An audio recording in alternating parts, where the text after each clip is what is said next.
Through the first week of NFL free agency, things were going pretty well for the Eagles. They were bringing back plenty of key guys as well as making new additions that had high upside for a very low cost.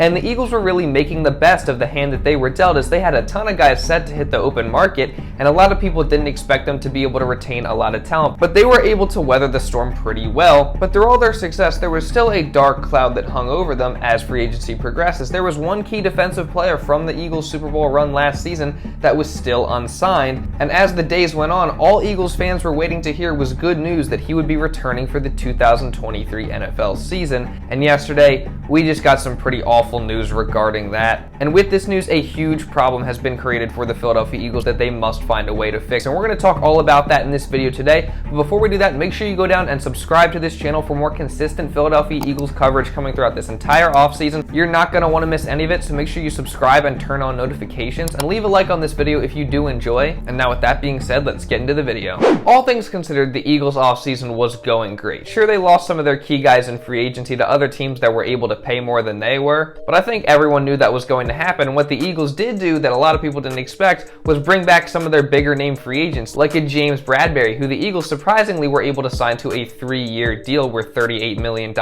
They also brought back some of their veterans in Brandon Graham, as he signed a 1-year $6 million deal to remain with the team. Fletcher Cox, he signed a 1-year $10 million deal, and Jason Kelce decided to return for another season instead of retiring. And the Eagles were also able to handle a really difficult situation with Darius Slay, as there was a lot of questions regarding his contract, whether it would be restructured or whether it would be extended. It looked like the Eagles may cut him, but they ended up bringing him back and extending his contract, so now he's going to remain with the team as well for an additional 3 seasons. And the Eagles were also able to go out and add some guys as well that could make an impact next season. So I say all in all, things were looking really good for the Eagles. It was great they were able to bring all these guys back and add some additional guys, but the Eagles' most sought after free agent remained on the market through all of this, and that guy was CJ Gardner-Johnson. And I think even before free agency started, it was pretty clear that CJ Gardner-Johnson was the Eagles' #1 target moving into the offseason to bring back in terms of key guys that were about to hit the open market. The Eagles really were going to make it a priority to bring back CJ Gardner-Johnson, and for good reason, because CJ Gardner-Johnson is a great player, and he's at such a young age of 25 years old, and he could be a building block for the future were the Eagles able to secure him for the long term. And as free agency began on Monday with the start of the legal tampering period,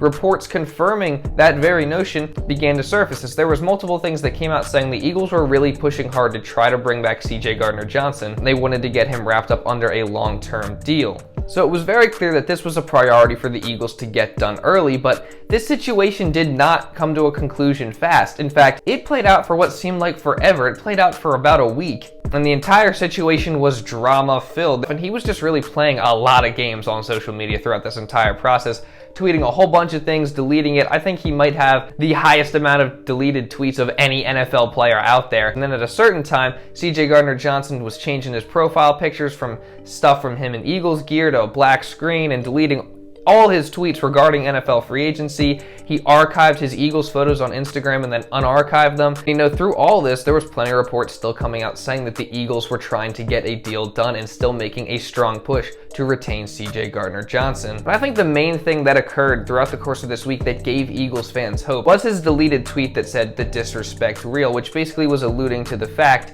that his market was not as strong as he initially thought it was going to be, which is a good thing for the Eagles because the Eagles are a team with limited cap space, and it would mean that the Eagles don't have to pay quite as much to bring him back. And one of the things that began to be talked about as a real possibility for CJ Gardner-Johnson after that tweet surfaced is that he could potentially take a short-term deal, like a 1-year contract, to essentially bet on himself and go out there, try to play really well again at the safety position, and try to go back out in free agency after the season concluded and earn a large contract in the 2024 free agency period. And the thought process of a lot of analysts, reporters, and fans around the NFL was that why wouldn't CJ Gardner-Johnson return to the Eagles if that is his plan, to take a 1-year contract to try to prove it? Why would he not return to the Eagles, which is the team that he had had the most success with to that point in his career? He had obviously just made the Super Bowl with that team, so winning is obviously a bonus. And he's also familiar with a lot of the coaches and especially a lot of the players, as the Eagles had brought back players like Bradberry and Slay, and the defense was also extremely talented as well. It seemed like that was the most beneficial decision for CJ Gardner-Johnson to make. Well, last night, any hope of him returning to Philadelphia was shattered, as breaking news dropped saying that CJ Gardner-Johnson signed a 1-year, $8 million contract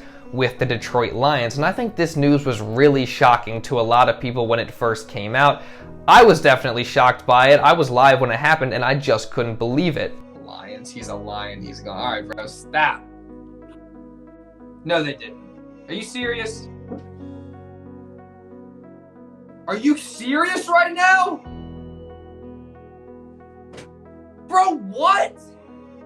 8 million? There's no way that's true. I don't understand. I really don't get it at all. I think I was so shocked by it because it just didn't make any sense to me, especially from his perspective. You know, like we were saying, if his market wasn't nearly as high as he thought it was going to be, which it doesn't look like it was, as he only got paid $8 million, and he wanted to take that one-year prove-it deal, like I said, it would have made the most sense for him. It was the least amount of risk for him to come back to the Eagles and try to do it. Why wouldn't you want to come back to that team where you have that sense of familiarity, plus you're playing alongside all these talented players, which can only help your game and help you play better and help you in turn earn more money once your one-year contract expires on the open market. So that didn't make any sense to me. But then the other thing that didn't make sense was that it was only an $8 million contract. And my first thought was, well, how come the Eagles didn't match that? Surely it seems like the Eagles could have came out and gave him $8 million because that's a lot less than what I initially thought it was going to be. Well, it's really interesting because just today more information came out regarding this, and Jim Trotter went on a show to talk about this, and basically he said that the Eagles had a chance to match the offer and they chose not to do it. This speaks to the value they placed on the player. The Eagles were given an opportunity to match that one-year $8 million offer to Gardner-Johnson, and they declined. So clearly he did not fit into their plans, which is shocking because this is one of the more talented young safeties in the game today. And I don't necessarily agree with this because I think CJ Gardner-Johnson is a great player, and again, he's at a young age, so I don't understand why they wouldn't have gone out there and done this. But hey, it kind of just sounds like the Eagles didn't value him as highly as we thought they might have. I mean, judging by the offer it sounds like the Eagles gave him, which is being reported to be a 3-year deal worth up to $24 million, which was backloaded, in which the last year was worth $17 million plus dollars, but the first 2 seasons were around $3.5 million per season. It just sounds like the Eagles didn't want to pay that hefty price tag. And then obviously, you know, when given the opportunity to match that $8 million contract the Lions gave him, I guess they just didn't feel comfortable with doing that. And I don't really know what reason that's for. And it seems like, you know, CJ Gardner-Johnson doesn't have any ill will towards it. He had his introductory press conference with Detroit today, and he basically said there's no bad blood between him and the Eagles organization, and at the end of the day, he just had to do what's best for his family. So I can't really blame the guy. It sucks. I mean, I kind of wish he would have taken a little bit of a pay cut just to stay, but if the Eagles didn't want to pay him what the Lions wanted to pay him, I can't really blame him for choosing to leave. And I was originally going to come on here and blame a lot of this on CJ because I thought he had just waited too long and the Eagles had already spent their money, so they couldn't pay him what he thought he deserved. And I also thought the Eagles had offered him more money initially, so there's conflicting reports out there. This is kind of a confusing situation to judge because I just don't quite know what's true or not, but from what it sounds like, the Eagles just didn't value him as much as we thought, and it comes down to that. But hey, maybe Howie has something bigger in mind. I feel like he's earned our trust at this point, and I'm sure he has a plan on how they're going to address the safety position moving forward. So what are some potential options for the Eagles at that safety position? Now, the first guy, and I think this is the guy that most Eagles fans probably want the Eagles to go out and make a play for, is Kevin Byard, as reports have recently come out saying that he could be cut from the Tennessee Titans. Obviously, that has not happened yet, but if he were to be cut by the Titans, Philadelphia would be a definite potential landing spot for him, and I think this would be a great move. I honestly think Kevin Byard right now is a better player than CJ Gardner-Johnson was. He's been more consistent throughout his career. Obviously, CJ's only played 1 year at the safety position. Byard has done it his entire 7 years in the league, and he's been one of the best at it. He's been a ball hawk in his career. He has 5 years of 4+ interceptions, including one season where he had 8 interceptions, which led the league, which is extremely impressive stuff. And Kevin Byard's also a multiple-time All-Pro. He's really good in coverage. He's a good tackler. He's just a really good all-around player. And Kevin Byard is also from Philadelphia, and he lists Brian Dawkins as one of his role models. Now, initially, I didn't think Kevin Byard to Philly was a real possibility because I thought, well, if they didn't re-sign CJ Gardner-Johnson for $8 million, then how could they go get Kevin Byard, who's probably going to be more expensive than that? Well, after all this new information came out, it sounds like they just didn't value CJ Gardner-Johnson that highly, and maybe they look at a guy like Kevin Byard a little more highly because he's more established and more proved at that safety position. And he's consistently, again, been one of the best safeties in the league over the course of his entire career, and he has shown no signs of slowing down, and I think he would no doubt be an upgrade over Gardner-Johnson at that safety spot. Now, it would probably be difficult for the Eagles to pay him around that $13 million per year mark. I don't know exactly what the salary cap situation looks like right now, but assuming that they have enough space to go make a play for him, I think that they should 100% go make that move. And there's multiple reasons that Kevin Byard might want to come to Philly. He's from the area. The Eagles present a good opportunity for him to come here and win, and he also is familiar with one of the Eagles' best players in AJ Brown. And AJ Brown said he wasn't going to be recruiting Kevin Byard to Philadelphia, but who knows? Maybe Kevin Byard is trying to make a decision and he calls up AJ Brown and asks for his input. Obviously, that's just speculation. I have no idea. Kevin Byard hasn't even been released yet, but should he be released, he should 100% be the Eagles' #1 target at safety, and I think he would be a fantastic addition to that Eagles secondary. Now, the next guy I want to talk about is Jalen Mills, and Jalen Mills is obviously a guy that's very familiar with the Philadelphia Eagles, and Eagles fans are very familiar with him. And I think right now, Eagles fans are pretty split on the prospect of him potentially returning. And, there's definitely a good and a bad side for if that were to potentially happen. Jalen Mills is a guy who's had some great moments in his career and also some really bad ones. I think a lot of Eagles fans remember, him getting consistently beat on double moves, and there were definitely plays that he costed the Eagles, and sometimes that was in big moments, but there were also times that he came up big for the Philadelphia Eagles, whether we want to admit it or not, and he has had success before, and if he were to come back to Philadelphia, he would be playing safety, and in his 1 year playing safety in the NFL in 2020 with the Eagles, that was his best year of his entire career.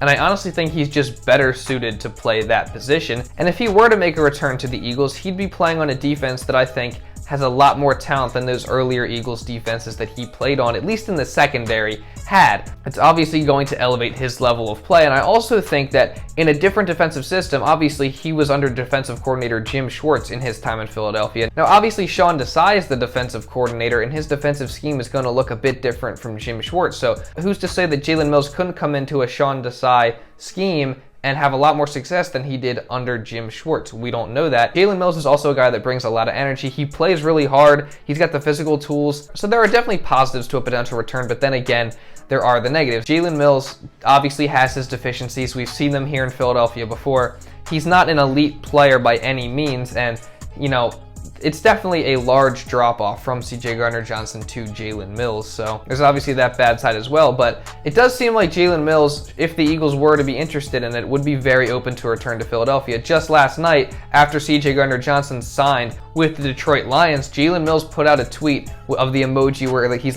kind of peeking through his hands, and then he deleted it not too much later, but it definitely seems like he's hinting at a potential return to Philadelphia. I myself would be open to it. Obviously it sucks not having CJ back, and he would be a big drop-off, but I do think he's a serviceable player, and if the Eagles need to get a guy for cheap, that's definitely a solid option. And then you have some other guys at the safety position that are still out there on the free agent market. You got John Johnson, who I talked about in my last video, but he would be solid as well. Another guy that I actually really like and is starting to grow on me a little bit more is Adrian Amos. He's played very, very well in the course of his career with the Bears and the Packers, and he's coming off one of the better seasons of his entire career. He's still a free agent. I don't think he would be too much money as well. Adrian Amos is a guy who's also familiar with Sean Desai, as they were together at one point in Chicago, so that could be another potential draw for Adrian Amos to come to Philadelphia. But Amos, I probably think out of all the free agents that are currently available right now, he's probably the top of the list for me. If Kevin Byard were to be released, now obviously that's a different story, he would move down to #2, but I really like what Adrian Amos brings as a player, and I think he would be a great fit in the Eagles secondary as well. And then there's other guys that are still out there as well, like Taylor Rapp. He's someone that's still out there. He gives you good production. You got Kareem Jackson,